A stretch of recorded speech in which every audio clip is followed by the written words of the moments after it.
Биздин өкмөт, биздин бизнес структураларынын жетекчилери креативдүү ой жүгүртүш керек.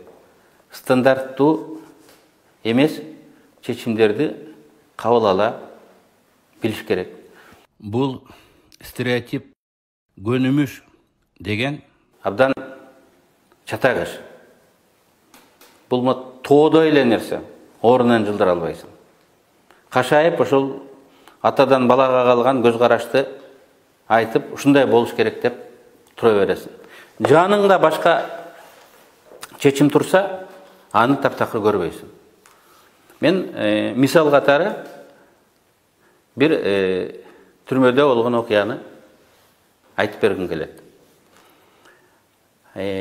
ОКМК Сегизбаев менин үстүмөн каттуу көзөмөл кылып, телефон менен да сүйлөшпөсүн деп, жалгыз отурган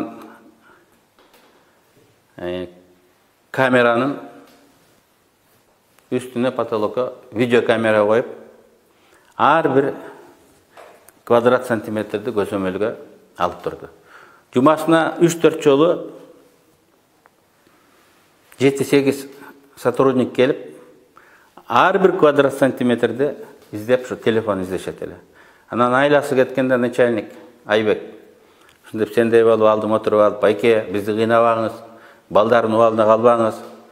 Сегизбаев бизге күнүгө сиздин распечаткаларды жөнөтүп атат. Кече эле 12 жолу салып сүйлөшүп турсуз. Биз тагы усак жумуштан кетебиз деп суранат эле. Анан ал жерден аларды угуп аяп секретимди ачып жибергим келет эле, бирок өзүмдү өзүм карманат элем. Мен кайсыл жакка тиги каттым, эмне үчүн алар таба албады?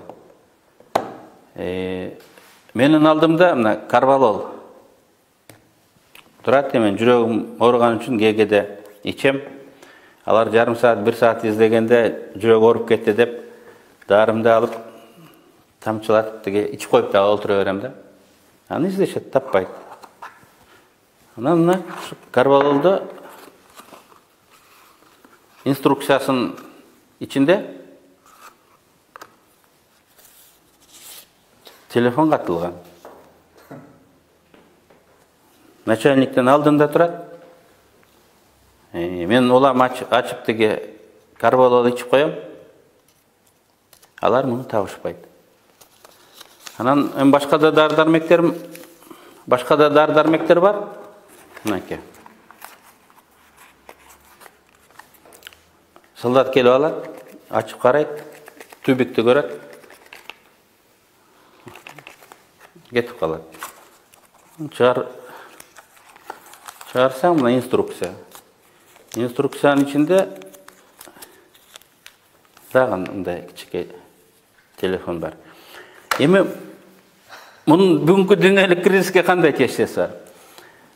Солдаттар түрмөдө адамдар 500 сомдук мындай чоң телефондор менен сүйлөшөт.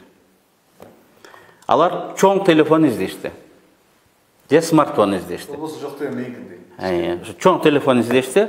Мындай кичинекей телефон болот деп аларга эч ким мындай издегиле деп көрсөтмө берген эмес. Мына стандарт деген ушул. Алдында турса дагы ушул жерде болуп калышы мүмкүн деген ой жети кусса да түшүнө кирбейт. Анткени алар өзү мурун көрүп жүргөн мындай чоң телефон издешти.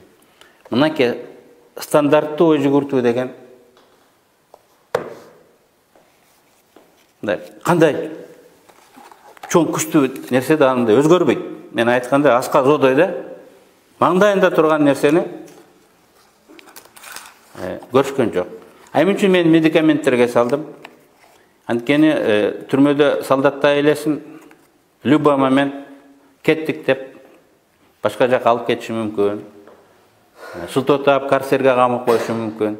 Бирок сен ар дайым зарыл болгон медикаменттерди жаныңда алып жүргөнгө укугуң бар, ошолорду көтөрүп мындай алып кете аласың. Ошон үчүн булар башка жерге катылбастан именно медикаменттердин ичине катылган.